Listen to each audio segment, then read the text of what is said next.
আজ আমরা চলেছি এক দীর্ঘ, মূল্যবান আর ঈমান জাগানো সফরে। এই সফরে আমরা পরিচিত হব ২৫ জন নবীর জীবনকার্যের সাথে, যারা ছিলেন মানুষ আমাদের মতোই, কিন্তু আল্লাহ তাদের বেছে নিয়েছিলেন তার বার্তা পৌঁছে দেওয়ার জন্য। এই গল্পগুলো শুধু ইতিহাস নয়, এগুলো পথনির্দেশ, আলো আর জীবনের বাস্তব শিক্ষা। আদম আলাহিসাল্লাম, প্রথম মানুষ, প্রথম নবী।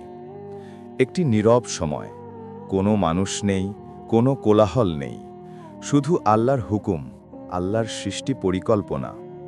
আল্লাহ বললেন, ইন্নী জাইলু ফিল আরদি হালিফা, আমি পৃথিবীতে একজন খালিফা সৃষ্টি করতে যাচ্ছি। সূরা আল বাকারা ২:৩০। মাটি থেকে তৈরি হলেন আদম, রূহ দেওয়া হলো, ফেরেশতারা সেজদা করল, শুধু ইবলিস অহংকার করল। অহংকারই তখন থেকে মানুষের শত্রু। জান্নাতে আদম আর হাওয়া কিছুদিন ছিলেন, কিন্তু ভুল করে নিষিদ্ধ ফল খেলে পৃথিবীতে নেমে আসেন। ভুল হয়েছিল, তবুও তারা তওবা করেছেন আর আল্লাহ মাফ করেছেন। আদম আলাহিসাল্লাম আমাদের শেখান, ভুল মানুষ করবে, কিন্তু তওবা করলেই আল্লাহ মাফ করেন। নূহ আলাহিসাল্লাম, ৯৫০ বছরের দাওয়াত ও নৌকার পরীক্ষা। নূহ আলাইহিসসালাম হলেন ধৈর্যের জীবন্ত প্রতীক। তিনি পেছনে ফিরে তাকাননি, প্রজন্মের পর প্রজন্ম ধরে বোঝাতে থাকেন, এক আল্লাহর এক পথে আসো। কোরআন বলে, তিনি ১০০০ বছর ছাড়া ৫০ বছর অর্থাৎ ৯৫০ বছর কাউমকে ডেকেছেন। শহর থেকে গ্রাম, বংশ থেকে বংশ, তবু দর্শকরা মজে থাকে, তাচ্ছিল্য করে। যখন আল্লাহ নির্দেশ দিলেন, নৌকা বানাও, তখন তিনি তৈরি করলেন। লোকেরা হাসল, ঠাট্টা করল, কিন্তু সেই রাতেই বন্যা শুরু হলো। আকাশ থেকে জল, ভূমি থেকে স্রোত, প্রকৃতি বিদ্রোহ করল না, সে আল্লাহর আজাব। নৌকায় উঠল মুমিনরা, প্রতিটি জীবজন্তুর জোড়া, বাকি সবাই হারালো। নূহ আলাইহিসসালামের কাহিনী বলে, ধৈর্য, অগ্রাহ্য প্রতিকূলতায় স্থির থাকা আর আল্লাহর আজাব ও রহমত দুইয়েরই গোপন শিক্ষা। হুদ আলাইহিসসালাম, আদদের বিপুল প্রাসাদ ও ধ্বংসের শিক্ষা। আদ জাতি ছিল বলিষ্ঠ দেহের, উঁচু প্রাসাদের নির্মাতা, কিন্তু তাদের হৃদয় ছিল ভয়ঙ্কর অহংকারে ভরা। হুদ আলাইহিসসালাম তাদের ডেকে বললেন, এক আল্লাহর ইবাদত করো, অহংকার ছেড়ে দাও। তারা বলল, আমরা শক্ত, আমাদের ওপর কিছুই কাটে না।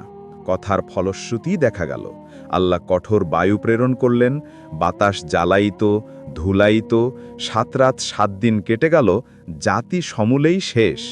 হুদ আলাইহিসসালামের সাহসিকতা আমাদের স্মরণ করায়, গোড়ায় যদি আল্লাহর প্রতি সত্যিকারের বিশ্বাস না থাকে, সমাজ দ্রুত ধ্বংসের দিকে যায়। সলেহ আলাইহিসসালাম, সমুদ্রের চমৎকার নিদর্শন, পাথর থেকে উটনি। সমুদরা পাহাড় খোদাই করে মহান বাড়ি করত, তাই তাদের কলাকৌশল প্রশংসার যোগ্য ছিল। সলেহ আলাইহিসসালাম বললেন, আল্লাহকে ডেকো, যদি তুমি সত্যিকারের নবী হও, পাথর থেকে উটনি বের করো। তারা হেলেখেল করল, কিন্তু কোরআন বলল, আল্লাহ ইচ্ছা করলেই নিদর্শন।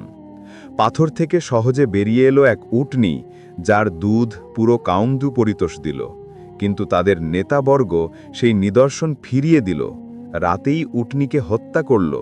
এ যেন আল্লাহর প্রদত্ত বার্তার অবমাননা। ৩ দিনের সতর্ক বার্তার পর এক আওয়াজ, পৃথিবী কেঁপে উঠল, তা থেকে বাঁচল কেবল মুমিনেরা। সলেহ আলাইহিসসালামের কাহিনী সতর্ক করে, নিসর্গ ও নিদর্শনকে কৃতজ্ঞতায় গ্রহণ না করলে ফল ভয়ঙ্কর। ইদ্রিস আলাইহিসসালাম, জ্ঞান ও কলমের নবী। ইদ্রিস আলাইহিসসালাম ছিলেন জ্ঞানের এক উজ্জ্বল বাতিঘর। রেওয়ায়েত বলে, তিনি মানুষকে লেখা শিখিয়েছিলেন। কলম হাতে তুলে দিয়ে সভ্যতার যে প্রথম ভিত্তি স্থাপন হল, তাতে তার অবদান অমলিন। মানুষকে পোশাক বানানো, শিল্পকর্ম, শহর নির্মাণের আদ্যপ্রবর্তক হিসেবে তাকে স্মরণ করা হয়। কোরআনও বলে, আল্লাহ তাকে উচ্চতর মর্যাদায় উন্নীত করেছেন। ইদ্রিস আলাইহিসসালামের জীবন আমাদের বলে, জ্ঞানকেই আল্লাহর ইবাদতগুলোর অন্যতম অংশ ধরা হয়েছে। কলমের গুরুত্ব আল্লাহর দীক্ষিত। ৬ ইব্রাহিম আলাইহিসসালাম, তাওহীদ ও আত্মত্যাগের জনক। ইব্রাহিম আলাইহিসসালাম তাওহীদের সবচেয়ে দৃঢ়বীর। তিনি তরুণ বয়সে মূর্তি ভেঙে ফেলে লোকদের বুঝাতে চাইলেন, তোমরা কি বস্তুকে পূজা করছো। তাদের প্রতিক্রিয়া গরম। তাদের ভেতর থেকে আগুন জ্বালিয়ে তাকে ফেলল, কিন্তু আল্লাহ আগুনকে শীতল করে দিলেন। তিনি হাজরা ও ইসমাইলের সঙ্গে কাবা তৈরিতে অংশ নিলেন। তার জীবনে ত্যাগ দেখেছি, ইসমাইলকে কুরবানি করতে মানসিক প্রস্তুতি, কিন্তু আল্লাহ প্রতিটি সত্যভাজনকে স্থান করে দেন। ইব্রাহিম আলাইহিস সালামের দোয়া, হে প্রভু, আমাকে নামাজ কায়েমকারী করো, আজও আমাদের নৈতিক দিক নির্দেশ করে। ৭ লূত আলাইহিস সালাম, সামাজিক পাপের বিরুদ্ধে সংগ্রাম। লূত আলাইহিস সালামের কাহিনী সমাজদণ্ড ও নৈতিক সংকটের এক জ্বলন্ত শিক্ষা। তাদের শহরে মানুষ পথরোধ করে, ভ্রমণকারীকে অপমান করে, জোরপূর্বক অন্যায় করত।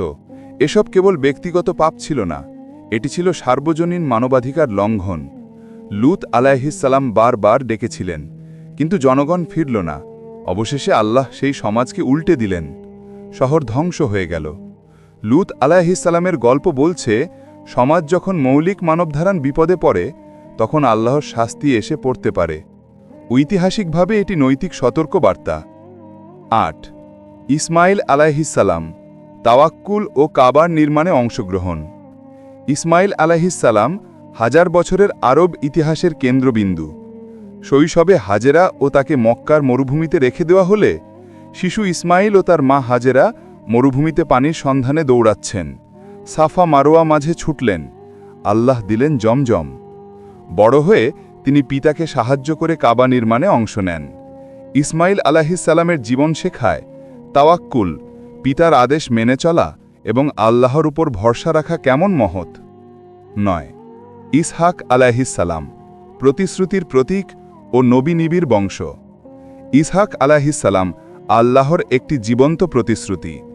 যখন সারা বয়সপ্রাপ্ত ও নিরাশ ছিল, আল্লাহ তার জন্য একজন পুত্র দান করলেন। ইসহাক আলাইহিস সালামের বংশ থেকে বহু নবী উদিত হয়। এতে বোঝা যায় আল্লাহর প্রতিশ্রুতি কখনো বৃথা যায় না। তার জীবন শান্তিপূর্ণ কৃষিজীবন ও আল্লাহ ভীরু প্রমাণ। ১০ ইয়াকুব আলাইহিস সালাম, তিনি ছিলেন ধৈর্যের মডেল। ইয়াকুব আলাইহিস সালাম ইসরায়েল নামেও পরিচিত ছিলেন। তিনি ছিলেন ধৈর্যের এক অদম্য উদাহরণ। তার ছেলে ইউসুফ আলাইহিস সালামের ওপর ভাইদের অত্যাচার, কুয়েতে পরিত্যক্ত, এসব কষ্ট তাকে অন্ধ করে দিলেও তিনি আল্লাহর ওপর ভরসা রাখলেন। কুরআন বলল, তিনি বললেন, আমি সুন্দর ধৈর্য অবলম্বন করব। বছরের পর বছর পরে যখন সন্তানের পুনর্মিলন ঘটে, তখন তার কান্না ও হাসি সব মিলিয়ে মানবতার এক শিক্ষণীয় কাহিনী। ১১ ইউসুফ আলাইহিস সালাম, স্বপ্ন, পরীক্ষা ও মহাশক্তিশালী ক্ষমা। ইউসুফ আলাইহিস সালামের জীবন এক বর্ণাঢ্য নাটক। একটা ভবিষ্যৎদর্শী স্বপ্ন যে তাকে মহৎ অবস্থায় দেখায়, ভাইদের ঈর্ষা তাকে কুয়েতে ফেলে দেয়, দাসত্ব ও মিশরের কঠিন পরিস্থিতি, মিথ্যা অভিযোগ ও কারাবাস, তবুও তিনি ধৈর্য ধরলেন এবং আল্লাহর ওপর ভরসা রাখলেন। কারাগারে স্বপ্নের ব্যাখ্যা করে তিনি পরবর্তীতে মিশরের গভর্নর হলেন। খরার সংকটে ভাইবর্গের সামনেই তিনি ক্ষমা করে বললেন, আজ তোমাদের ওপর কোনো নিন্দা নেই। এটা মহৎ ক্ষমার চূড়া। ইউসুফ আলাইহিস সালামের গল্প শেখায় ঈমান, ধৈর্য এবং দান হৃদয়ের ক্ষমা জীবনের বড় অর্জন। ১২ শুআয়ব আলাইহিস সালাম, ব্যবসায় ন্যায় ও সামাজিক সততা। শুআয়ব আলাইহিস সালাম একজন অনুগত শিক্ষক ছিলেন। তিনি মাদিয়ান কওমকে সততা ও ন্যায়ের শিক্ষা দিয়ে যাচ্ছিলেন। মাপতোল ঠিক রাখা, প্রতারণা ত্যাগ করা, এসব ছিল তার বার্তা। বাণিজ্যিক ক্রিয়াকলাপেও যদি ন্যায় না থাকে, সমাজ বিনষ্ট হয়। শুআয়ব আলাইহিস সালামের কাহিনী আজকের অর্থনৈতিক ব্যবস্থার জন্যও প্রাসঙ্গিক। ১৩ আইয়ুব আলাইহিস সালাম, ধৈর্যের মহাসাগর। ঐশ্বর্য, সম্পদ, পরিবার সব হারালেন। শরীরেও এলো কঠিন রোগ, কিন্তু মুখে অভিযোগ নেই। তিনি শুধু বললেন, আন্নি মোসানিয়াদ দুর্রু ও আন্তা আর হামুর রাহিমিন। আমাকে কষ্ট স্পর্শ করেছে, তুমি দয়ালুদের মধ্যে সর্বদয়াল। সূরা আম্বিয়া ২১-৮৩। আল্লাহ সব ফিরিয়ে দিলেন। আইয়ুব আলাইহিস সালামের কাহিনী শেখায় সবার উপরে ধৈর্যশীল হওয়া, কষ্টে আল্লাহর কাছে ফিরলে মুক্তি মেলে। 14 জুলকিফল আলাইহিসসালাম, নীরবতা, নিষ্ঠা ও দায়িত্ব। জুলকিফল আলাইহিসসালাম কোরআনে সংক্ষিপ্তভাবে উল্লেখ থাকলেও তার পরিচিতি হল দায়িত্ব গ্রহণ ও ধৈর্যের মানুষ। রেওয়ায়াতে বলা হয়, তিনি নীরবে নেক কর্ম করে গেছেন, প্রতিশ্রুতি পালন করে গেছেন ও বাক নিয়ন্ত্রণে অনন্য ছিলেন। তার জীবন আমাদের স্মরণ করায় নীরব ভালো কাজ ও দায়িত্ব পালনের মর্যাদা কত বড়। 15 ইউনুস আলাইহিসসালাম, তৌবার দোয়া ও আল্লাহর করুণা। ইউনুস আলাইহিসসালাম একসময় হতাশ হয়ে কওম ত্যাগ করে বেরিয়ে পড়েন। সমুদ্রের জাহাজে ওঠার পরে ঝড়ে তাকে সমুদ্রে ফেলা হয় এবং একটি বৃহৎ মাছ তাকে গিলে ফেলে। মাছের অন্ধকার পেটে বসে তিনি তওবা করলেন, লা ইলাহা ইল্লা আন্তা সুবহানাকা ইন্নী কুনতু মিনাজ জলিমিন। এই দোয়াটি আজ ভগবানদ্রোহীও যে কোনো মুহূর্তে মুক্তি পেতে পারে সেই নিদর্শন। আল্লাহ তাকে মুক্ত করে দিলেন। তিনি ফিরে এসে কওমকে ডেকলেন এবং তারা তওবা করল। ইউনুস আলাইহিসসালামের গল্প বলে, তওবা কখনো দেরি করে না, অন্ধকারেও আল্লাহর আলো থাকে। 16 মুসা আলাইহিসসালাম, মুক্তির মহান গল্প ও তাওরাত প্রাপ্তি। মুসা আলাইহিসসালাম কোরআনে সবচেয়ে বিস্তৃতভাবে বর্ণিত নবী। তিনি ফেরাউন ও তার অত্যাচারের বিরুদ্ধে দাঁড়ালেন। শিশু অবস্থায় ঝুড়িতে নদীতে ভাসা, ফেরাউনীয় দরবারে বড় হওয়া, মাদিয়ানে নির্বাসিত জীবন, তুর পর্বতে আল্লাহর সঙ্গে আসমানি নৈকট্য, সবই মুসা আলাইহিসসালামের জীবনগাথা। ফেরাউনকে সম্মুখীন করে আল্লাহর নিদর্শন প্রদর্শন, সমুদ্র বিভক্ত করে পথ সৃষ্টি, বহু নিদর্শন দেখিয়ে বনি ইসরায়েলকে মুক্ত করা, এ সবই তার জীবনকে মহৎ করেছে। তওরাত লাভের মাধ্যমে তিনি এক জাতির পথ প্রদর্শক হলেন। তার সংগ্রাম শেখায় নেতৃত্ব মানে ত্যাগ, ধৈর্য এবং আল্লাহর ওপর নির্ভরতা। 17 হারুন আলাইহিসসালাম, নরম হৃদয়ের সহচর। হারুন আলাইহিসসালাম মুসার পাশে দাঁড়িয়েছিলেন। তিনি ছিলেন ভাষণদক্ষ, সহমর্মী ও শান্ত। যখন মুসা দূরে থাকতেন, হারুন কওমকে শান্ত রাখতে, উপদেশ দিতে ও সময়োপযোগী সমাধান দিতে কাজ করতেন। তার জীবন শেখায় নেতা হিসেবে সমর্থক ও সহচরের মূল্য অপরিসীম। 18 দাউদ আলাইহিসসালাম, ন্যায়পরায়ণ রাজা ও জবুরের অনুপ্রেরণা। দাউদ আলাইহিসসালাম ছিলেন নবী ও রাজা। জবুর তার জন্যে নাজিল হয়েছিল। ছোট পাথর দিয়ে যেভাবে তিনি জালুতকে পরাজিত করলেন, তা ছিল আল্লাহর পক্ষে সাহায্যের নিদর্শন। তারপর তিনি শাসনে ন্যায় প্রতিষ্ঠায় নিবেদিত ছিলেন। তার কণ্ঠে ইবাদত অনুশীলন ছিল প্রতিভম্বিত, প্রকৃতিও সাড়া দিত। দাউদ আলাইহিসসালামের জীবন শেখায় কেবল বলেই নয়, সঙ্গীত ও ইবাদত দিয়ে কিভাবে হৃদয় নরম করা যায় সেটা দেখায়। 19 সুলাইমান আলাইহিসসালাম, হিকমতের শাসক। সুলাইমান আলাইহিসসালাম দাউদের উত্তরসূরি। তার রাজত্বে তিনি এমন বাস্তবিক ক্ষমতা পান যা আল্লাহর দেওয়া মুজিজা হিসেবে কাজ করে। পাখি ও পশুর ভাষা বোঝা, জিনেদের কাজে লাগানো, বাতাস প্রবাহ নিয়ন্ত্রণ, সবই হিকমতের কাজে লাগিয়ে তিনি ন্যায় প্রতিষ্ঠায় উদ্বুদ্ধ হলেন। সুলাইমান আলাইহিসসালামের রাজত্ব শেখায় অতশ্চর্য ক্ষমতাও যদি প্রাপ্ত হয়, তা সঠিকভাবে ব্যবহার না করলে তা বিপদ ডেকে আনতে পারে। তাই কৃতজ্ঞতা ও ন্যায় অপরিহার্য। 20 ইলিয়াস আলাইহিসসালাম, শিরকের বিরুদ্ধে কঠোর তাওবেদি মার্তা। ইলিয়াস আলাইহিসসালাম পাহাড়ি অঞ্চলে বনি ইসরায়েলের সামনে দাঁড়িয়েছিলেন। তিনি বাল নামে মূর্তির বিরুদ্ধে প্রতিবাদ জানালেন। কোরআন ও ইব্রাহিমী ঐতিহ্যে বর্ণিত যে তিনি আল্লাহর নামে দোয়া করে মুজিজা দেখিয়েছেন। পরে আসমানি উত্তোলন রেও বর্ণনা আছে। ইলিয়াস আলাইহিসসালামের জীবন বলে শিরকের বিরুদ্ধে অবিচল থাকা কতটা জরুরি। 21 আল-ইয়াসা আলাইহিসসালাম, ধৈর্য, উত্তরাধিকার ও মুজিজা। আল-ইয়াসা আলাইহিসসালাম ইলিয়াসের উত্তরসূরি।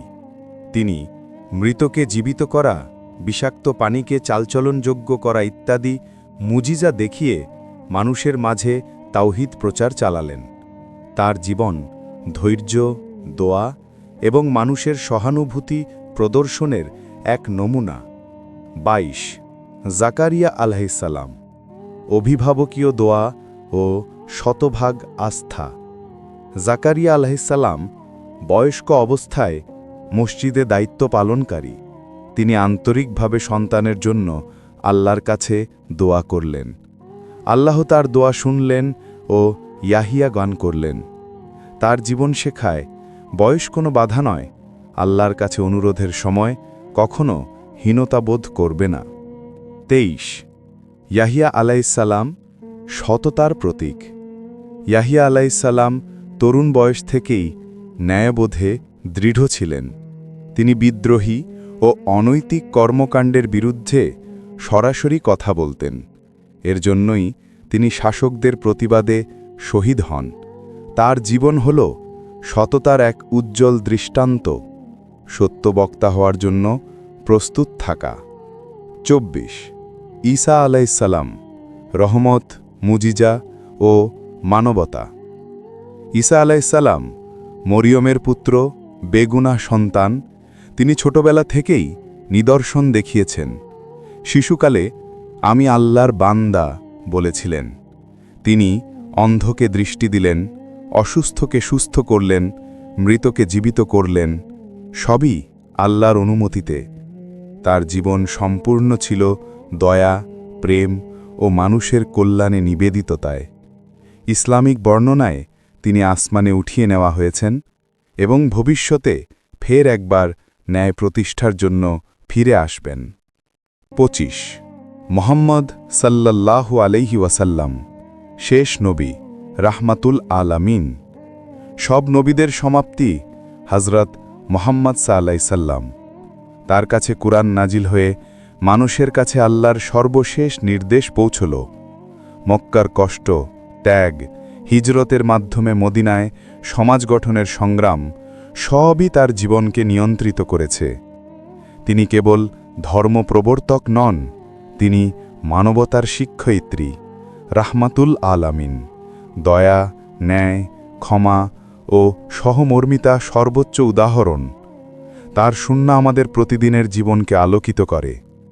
তিনি আলো এনেছেন, কুরআনের আলো। তাওহীদ, দয়া, ন্যায়, ক্ষমা সব কিছু। তিনি ছিলেন রাহমতের নবী, মানবতার শিক্ষক, সমস্ত বিশ্বের জন্য পথপ্রদর্শক। এই 25 নবীর প্রতিটি কাহিনী আমাদের শেখায় তাওহীদ ছাড়া মুক্তি নেই, ধৈর্য ছাড়া উন্নতি নেই, তওবা ছাড়া পবিত্রতা নেই এবং নবীদের পথ ছাড়া সঠিক জীবন নেই। তারা সবাই মানুষ ছিলেন। ভুল, সংগ্রাম, দোয়া, ত্যাগ ও সফলতা সবই তাদের জীবনে ছিল। আসো আমরা তাদের পথে চলার চেষ্টা করি, তাদের শিক্ষা নিজের জীবনে লালন করি। তাহলে আমাদের জীবন বদলে যাবে, সমাজ বদলে যাবে এবং আল্লাহর কাছে আমাদের অবস্থান মসৃণ হবে। আল্লাহ সবাইকে নেক পথে রাখুন। সব নবীদের উপর সালাম।